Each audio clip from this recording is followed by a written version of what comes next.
So, good morning, students. Welcome to the class. Uh, we have read earlier about. We are continuing our chapter Human Reproductive System. We have read earlier male and female reproductive system, and what we have studied earlier is about. We have already studied the diagram of testes. Okay, we have learned the detailed structure of testes. We have the accessory sex organs and secondary sex organs. Okay, and primary sex organ. We already know about them. Okay, a little about them. Okay, and we have already read earlier about the development of primary and secondary sex organ. Okay. Now,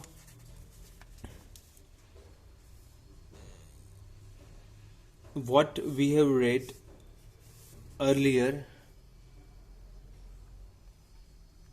we have read earlier about testes, a detailed structure of testes, and what are the contents of testes. What were the contents of testes? The contents of testes were seminiferous tubules, 250 compartments known as testicular lobules were there. And what happens?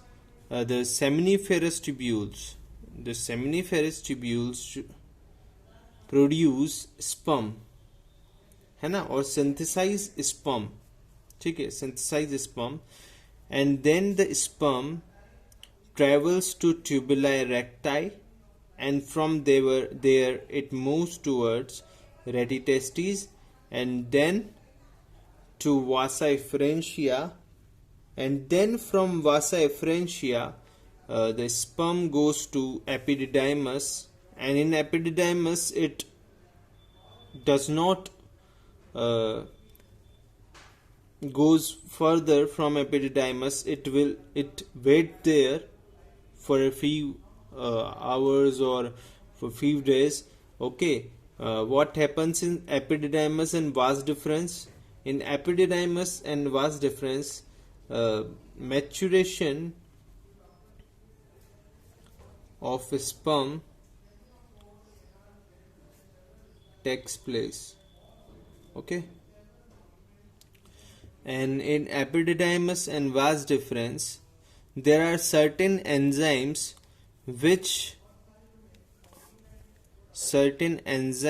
are present in epididymis and vas deferens. Certain enzymes are present there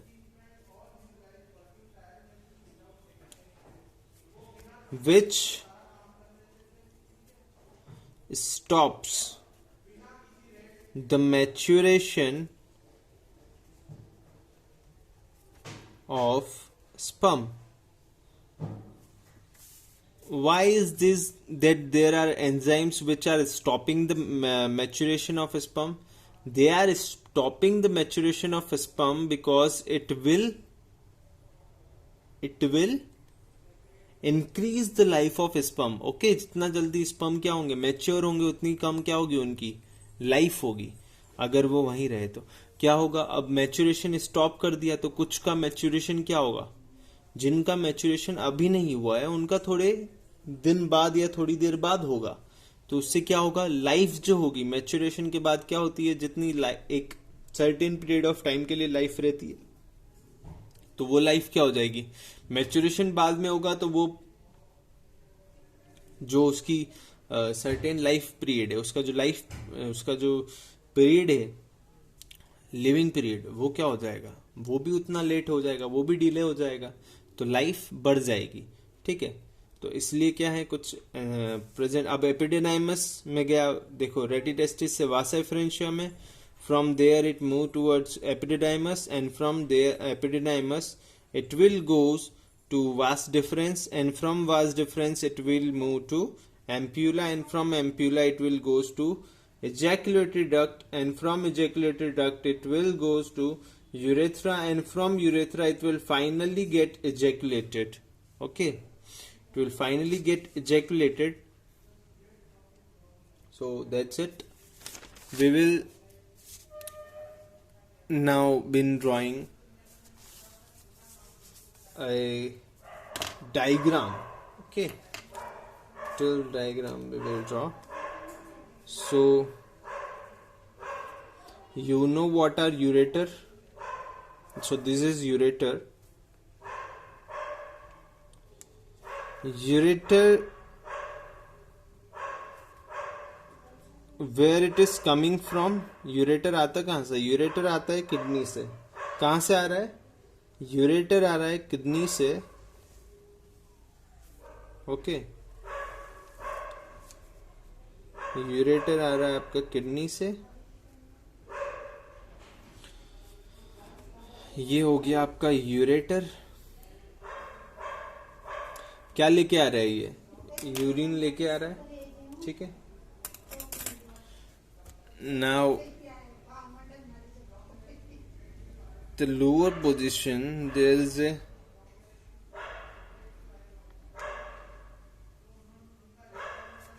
this is, what is this? This is prostate.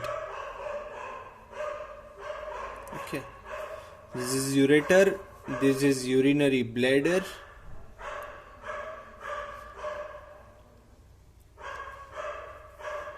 Okay, urinary bladder, this is prostate, and this is urethra. Okay, now what is there? This is testes. Okay,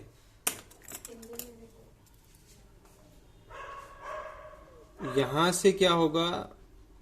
ये testis है. This is testis. ये testis के आसपास क्या है? Epididymis है ना. और फिर यहां से क्या निकल रहा है? वही आपका वाज डिफरेंस. यहां से क्या होगा?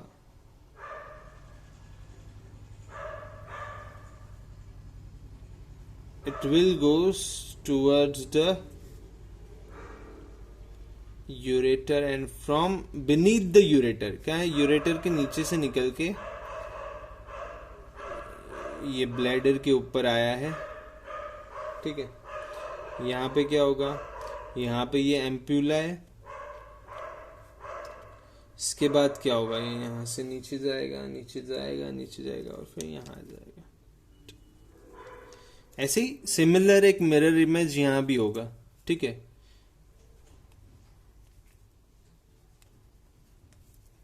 अब व्हाट इज, यहाँ पे क्या होगा? यहाँ पे होगी आपकी सेमिनल वेसिकल. क्या होगा यहाँ पे? Seminal vesicle.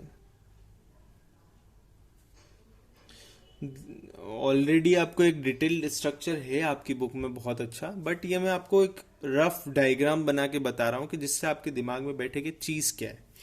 ठीक है. सेमिनल वेसिकल हो गया. सेम मिरर इमेज यहाँ पे होगा. यहाँ से उसी तरह से मैं आपको बता ही देता हूँ. देखो, मान लो यहाँ भी टेस्टिस है. फिर यहीं से ये आपका वाल्स डिफरेंस आ रहा है. फिर यहाँ पे क्या हो गया? यहाँ पे एम्प्यूला हो गया. एम्प्यूला के बाद क्या हो गया? यहाँ से हम नीचे जा रहे हैं. फिर ये यहीं पे आके क्या होता है? इसका ये हो गया और ये आपका सेमिनल वेसिकल. ठीक है. प्रोस्टेट है. प्रोस्टेट का भी फिर क्या होगा? ये फिर इजैकुलेटरी डक्ट है. इजैकुलेटरी डक्ट, और ये इजैकुलेटरी डक्ट फिर कहाँ जाके मिल जाएगी? यहाँ यूरेथ्रा में मिल जाएगी. ठीक है. प्रोस्टेट भी अपना सिक्रीशन दे देगा. सेमिनल वेसिकल अपना सिक्रीशन दे ही रही है. तो स्पर्म यहां से बना, यहां से बन के फिर कहाँ गया? वाज डिफरेंस में आया. वाज डिफरेंस से वो एम्प्यूला में गया. एम्प्यूला के बाद क्या हुआ? सेमिनल वेसिकल अपना सिक्रीशन देगी. ये आपकी इजैकुलेटरी डक्ट हो गई. इजैकुलेटरी डक्ट से वो कहाँ जाएगा? ये आपका यूरेथ्रा. ठीक है. Now what is the next thing we are going to learn? You already know about male accessory reproductive gland. What are male accessory reproductive gland? Seminal vesicle, prostate, bulbourethral. Okay, these are the male accessory reproductive gland. I will note it down for you so you can easily understand what actually I am talking about. Male accessory reproductive gland. So you already know that semen या seminal vesicle, plasma plus sperm is equal to semen. Okay, जो seminal vesicle का plasma है और sperm है, यही क्या होता है, इसको हम सीमन बोलते हैं, और यही क्या होता है, इजैकुलेट होता है. ठीक है. अब क्या हो रहा है, यहाँ पे सेमिनल वेसिकल है, ये भी अपना सिक्रीशन देगी. ठीक है. स्पर्म तो यहाँ से आ रहा है, स्पर्म के अंदर सेमिनल वेसिकल का भी क्या आ गया, सिक्रीशन आ गया. तो सेमिनल वेसिकल, फिर यहाँ प्रोस्टेट है, प्रोस्टेट का आ जाएगा. और क्या है, यहाँ पे जब हम नीचे जाते हैं यूरेथ्रा में होता है बल्बो यूरेथ्रल ग्लैंड. कौन सी होती है, बल्बो यूरेथ्रल ग्लैंड. तो उसका भी क्या आ जाएगा, उसका भी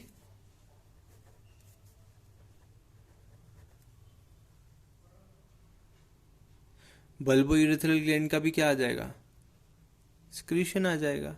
ठीक है.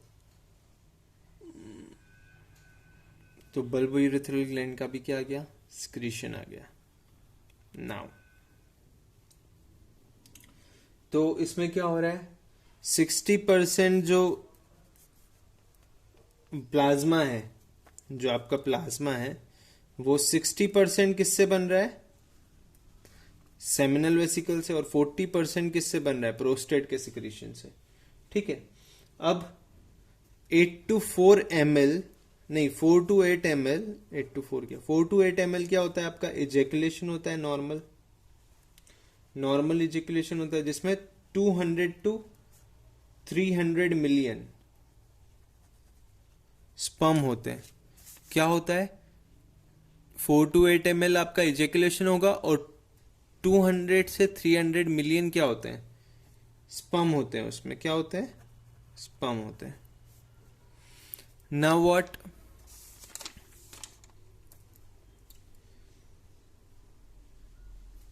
वन ml में कितने स्पर्म होंगे,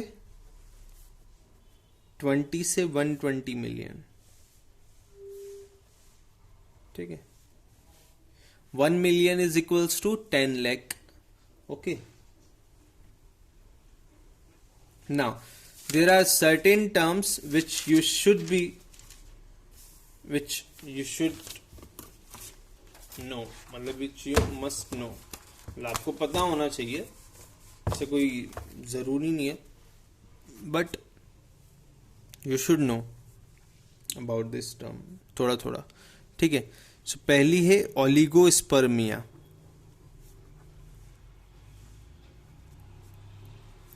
what is oligospermia, less than normal. अगर स्पर्म क्या है, लेस देन नॉर्मल है, तो वो क्या हो जाएगा, ओलिगोस्पर्मिया. मतलब लेस देन 20 ml, 20 मिलियन पर ml. ठीक है. पर ml लेस देन 20 मिलियन अगर स्पर्म हुए तो वो लेस देन नॉर्मल हुआ. ठीक है. क्योंकि आपके पास क्या है, अभी बताया था आपको कि नॉर्मल क्या है, 1 ml में कितनी होनी चाहिए, 20 से 120 मिलियन स्पर्म होना चाहिए.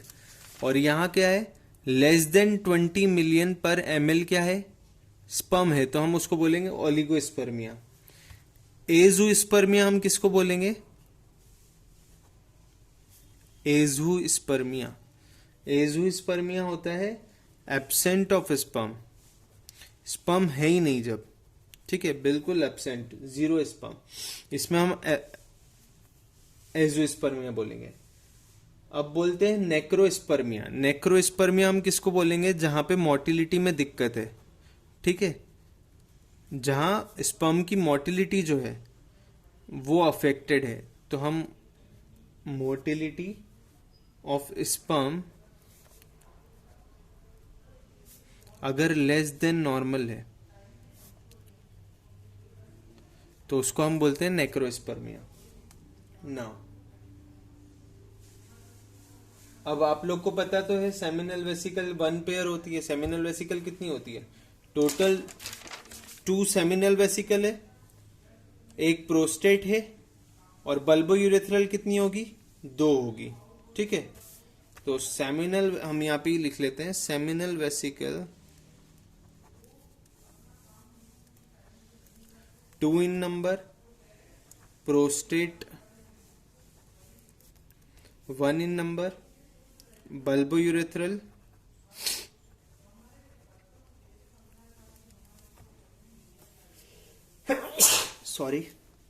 Bulbo urethral are 2 in number.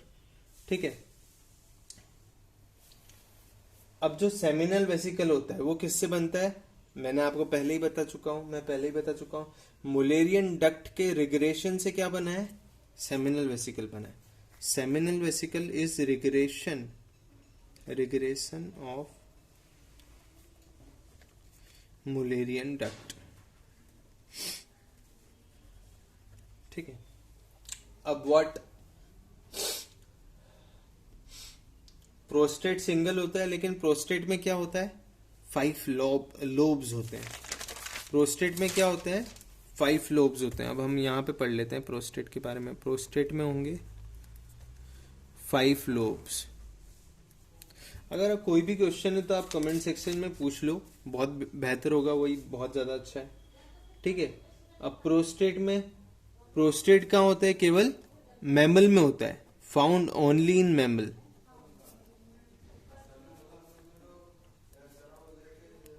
Found only in mammal. ठीक है, फाउंड ओनली इन मैमल मतलब मैमल का ये क्या हो गया? कैरेक्टरिस्टिक फीचर हो गया। ठीक है, अब क्या है? Bulbo urethral gland. तो बल्बो यूरेथ्रल ग्लैंड में हमारे पास क्या है कि present only in mammal, 1 pair होता है, न्यूट्रलाइज एसिडिटी ऑफ यूरेथ्रा। देखो एसिडिटी ऑफ यूरेथ्रा को क्या करता है? वो न्यूट्रलाइज करता है। क्यों न्यूट्रलाइज करता है? देखो थर्ड बहुत ही इंपॉर्टेंट कैरेक्टरिस्टिक है इसका, बल्बो यूरेथ्रल ग्लैंड। हमें पता है 1 पेयर मतलब टोटल 2 इन नंबर है, 2 इन नंबर। ठीक है, ओनली इन मैमल्स में प्रेजेंट होगी। ठीक है, उसके बाद क्या है? न्यूट्रलाइज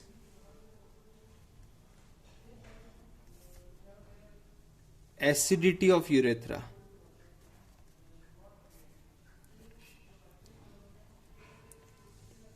देखो क्या होता है, स्पर्म आता है किसमें? यूरेथ्रा में, और यूरेथ्रा से ही क्या जाता है?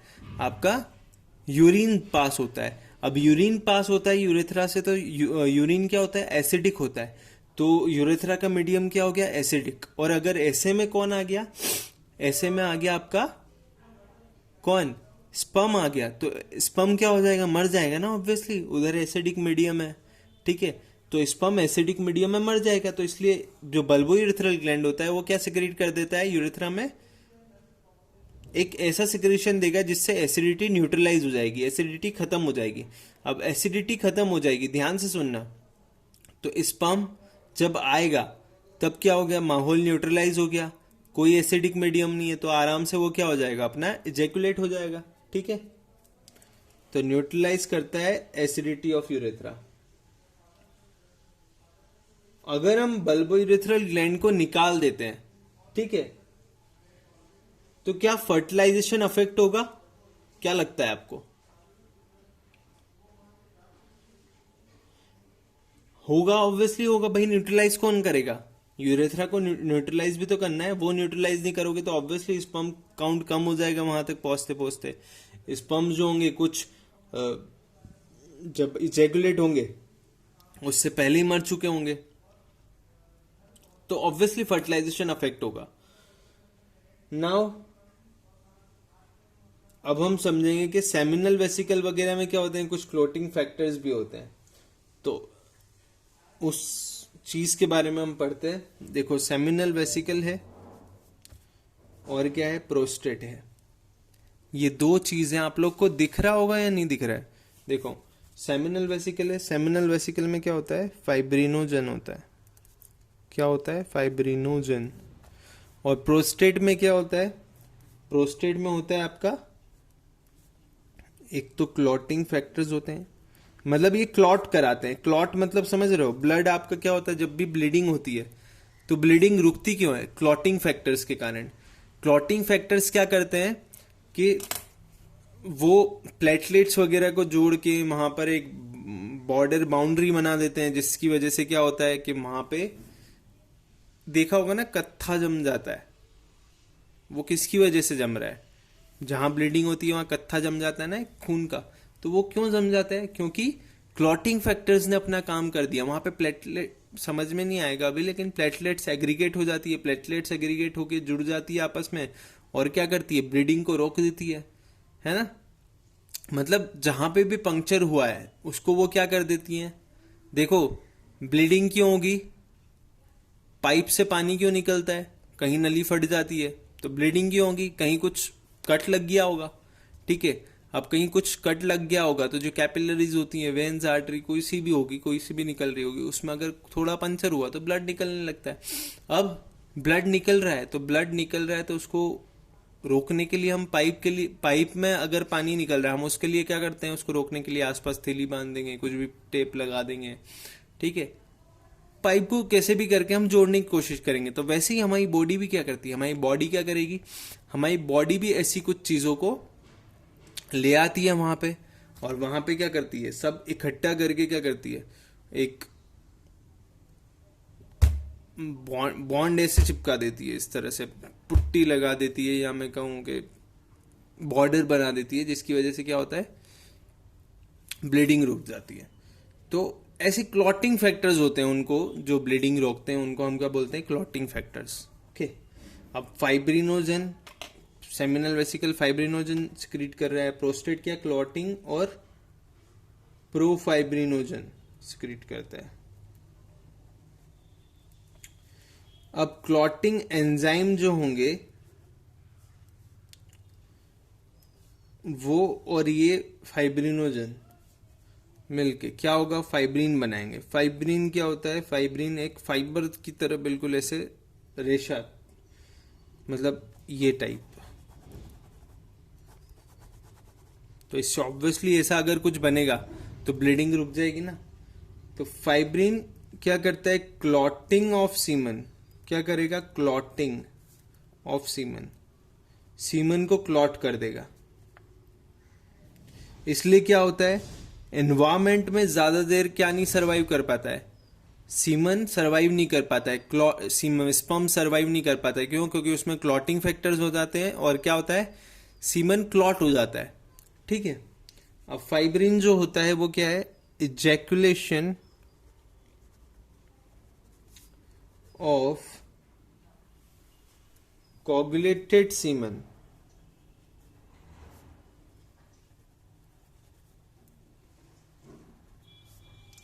ठीक है। अब हम कोगुलेटेड सीमन का इजैकुलेशन हो रहा है तो हम उसको क्या करेंगे? लिक्विफाई करेंगे। लिक्विफिकेशन कैसे होगा? Liquefaction of semen with 20 to 25 minute. ठीक है। 20 to 25 मिनट में क्या होता है? सीमन का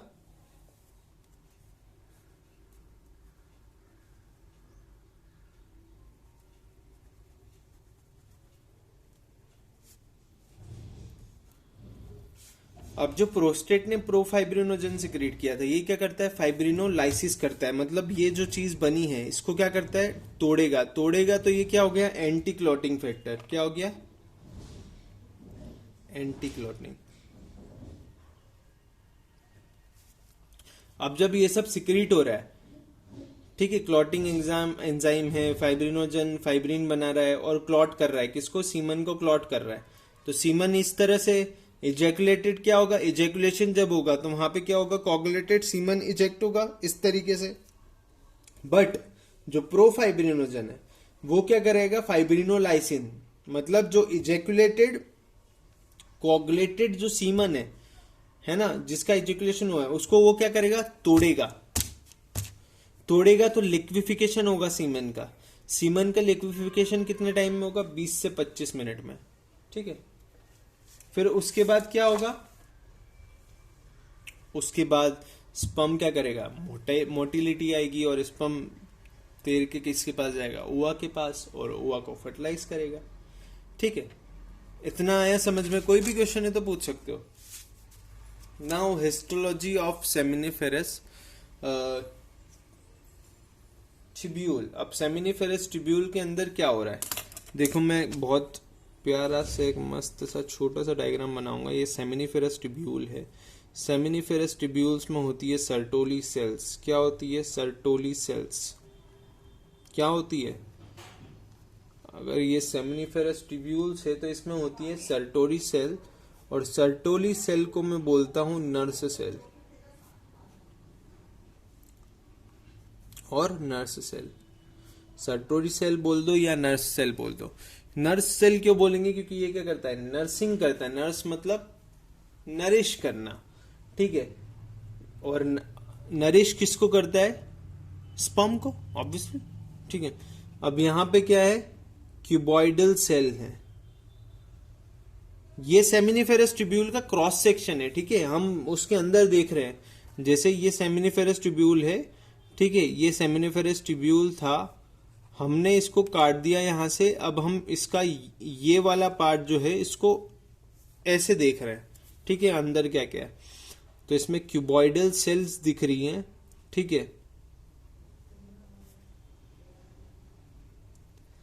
ये सर्टोली सेल है, ये क्यूबॉइडल सेल है, क्यूबॉइडल सेल्स। ठीक है, और बाहर जो होती है, बाहर आसपास इसे, वो क्या होती है? Tunica propria. बाहर जो है एक ट्यूनिका प्रोप्रिया बनी हुई है, ट्यूनिका प्रोप्रिया। और बाहर कुछ सेल्स भी होती है, इनको बोलते हैं लेडिक सेल्स। ये सेमिनिफेरस ट्यूब्यूल के बाहर है। ठीक है, लेडिक सेल्स। सेमिनिफेरस ट्यूब्यूल के अंदर क्या क्या है? सर्टोली सेल और क्यूबॉइडल सेल्स। अब क्या है? जो लेडिक सेल होती है वो क्या बनाती है? एंड्रोजन और टेस्टोस्टेरोन। एंड्रोजन और टेस्टोस्टेरोन आपको दिख नहीं रहा होगा। टेस्टोस्टेरोन और एंड्रोजन, आपकी बुक पढ़ोगे ना तो अपने आप समझ में आएगा। अब एंड्रोजन और टेस्टोस्टेरोन बनाता है तो क्या होगा? यहां पे होते हैं अंदर ये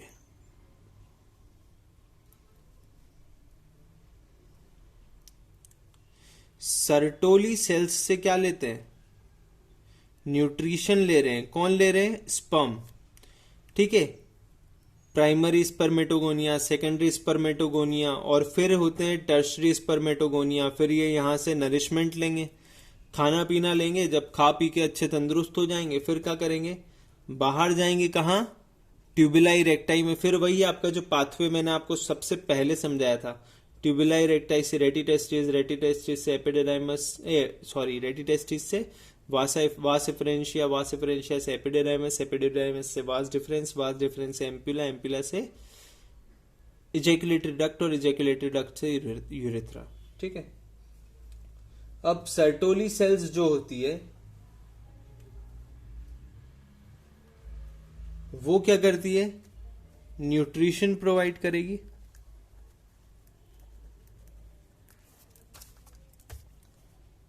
फैगोसाइटोसिस भी करेगी। फैगोसाइटोसिस किनका? जो अच्छी सेल्स नहीं है, जो अच्छे स्पर्म्स नहीं बन रहे, ठीक है, उनका फैगोसाइटोसिस कर लेगी। और हार्मोन सिक्रेट करती है कुछ हार्मोन में anti Mullerian hormone, androgen binding protein,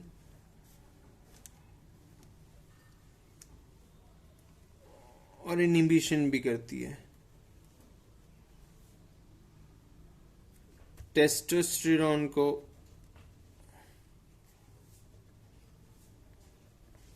oestrogen में कन्वर्ट भी करती है। ठीक है। अब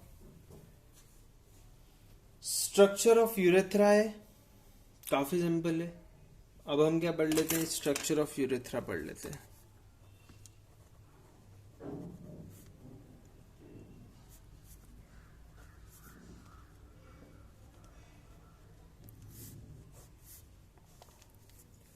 स्ट्रक्चर ऑफ यूरेथ्रा में क्या है, मैंने आपको पहले ही बता चुका है, बहुत पहले। अभी डायग्राम बनाया था जो हमने सबसे पहले, कौन सा डायग्राम बनाया था, ये यूरिनरी ब्लैडर है। ठीक है, क्या है ये है यूरिनरी ब्लैडर।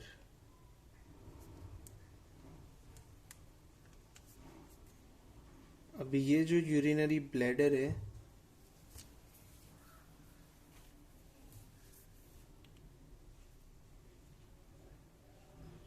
यहाँ पे इंटरनल स्फिंक्टर, ये इंटरनल स्फिंक्टर के बाद जो शुरू हुआ वो क्या है,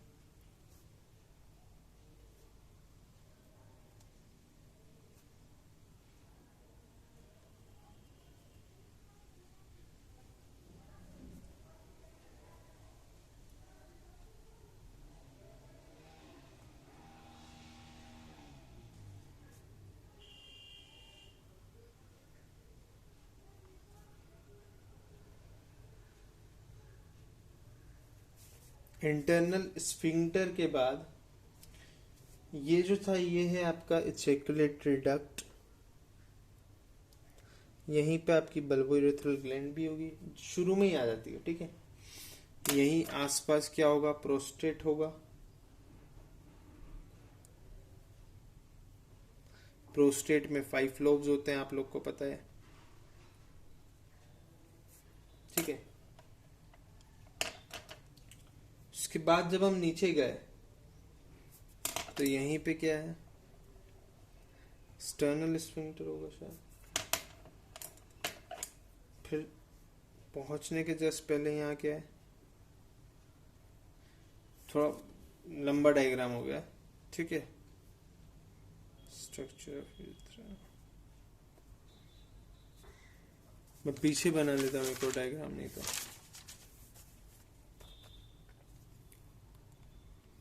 हम नीचे जाते हैं।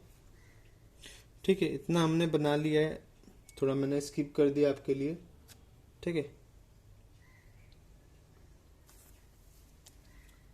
अब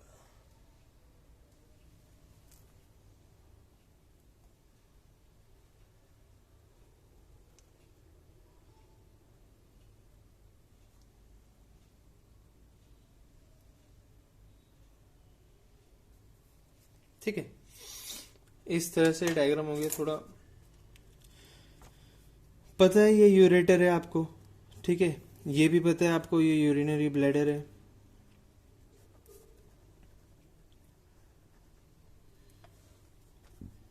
ये आपको पता है एक्सटर्नल स्फिंक्टर है।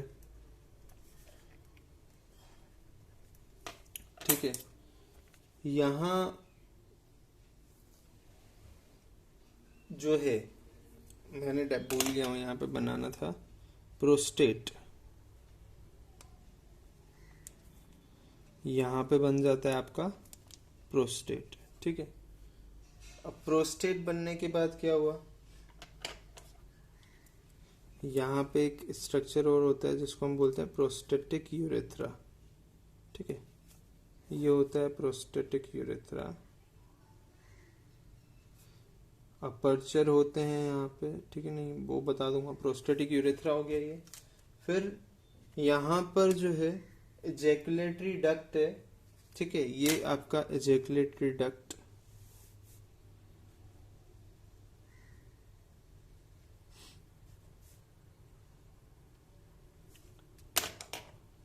यहाँ पे होते हैं कुछ इस तरह के अपर्चर स्ट्रक्चर्स होते हैं जिनको हम अपर्चर बोलते हैं। ठीक है, ये आपका प्रोस्टेट हो गया। ठीक है, उसके बाद हम नीचे जाते हैं तो यहाँ पे हो जाता है इंटरनल स्फिंक्टर। वो एक्सटर्नल स्फिंक्टर था, ये इंटरनल स्फिंक्टर है। नहीं, ये सॉरी, ये एक्सटर्नल है, मैं कैसे भूल गया। तो क्या हो गया, ये एक्सटर्नल स्फिंक्टर है, बाहर की तरफ है ना, तो ये एक्सटर्नल है और ये ऑब्वियसली इंटरनल है, कॉमन सेंस, ठीक है। एक्सटर्नल स्फिंक्टर के बाद हम जब नीचे की तरफ जा रहे हैं तो यहाँ पे क्या होगा, बल्बो यूरेथ्रल ग्लैंड होगी। बल्बो यूरेथ्रल ग्लैंड अपना सिक्रीशन देती है और क्या करती है, आपको पता है, आप लोग को पता है, जल्दी बताओ, न्यूट्रलाइज करती है किसको, न्यूट्रलाइज कर देगी एसिडिटी को, ठीक है। अब इसके बाद हम बनाएंगे ये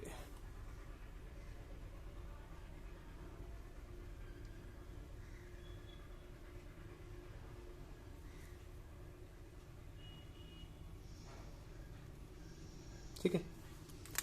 और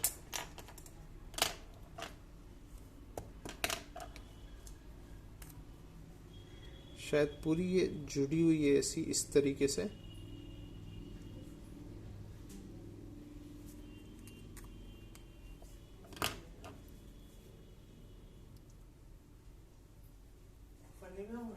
फिर यहाँ पे इस तरीके से है,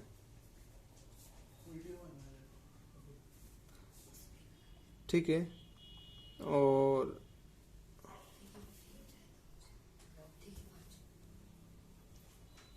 इसके बाद ये हो गया, ठीक है। ये इस तरीके का डायग्राम है, और देख लेना आप बुक में, ज़्यादा अच्छे से दे रखा है, ये रफ डायग्राम है, ठीक है, समझाने के लिए केवल आप लोग को कि आप लोग इस तरीके से डायग्राम बना सकते हो, ठीक है। तो मैं यहाँ पे लेबलिंग कर देता हूँ, ये है bulbo urethral gland,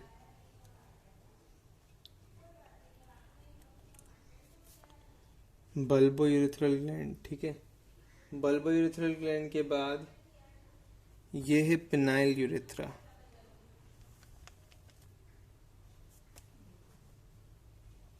phenyl urethra,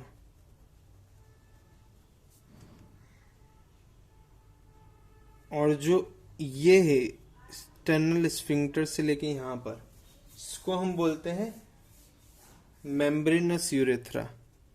क्या बोलते हैं, membranes,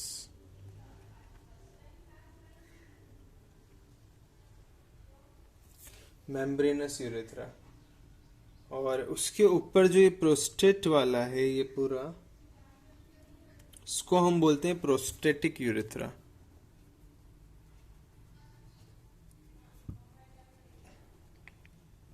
sorry, prostatic urethra, which is of about 2 to 3 centimeter, okay, and membranous is 1 to 2 centimeter, and penile urethra is of about 15 centimeter. It varies, but yeah, these are some average.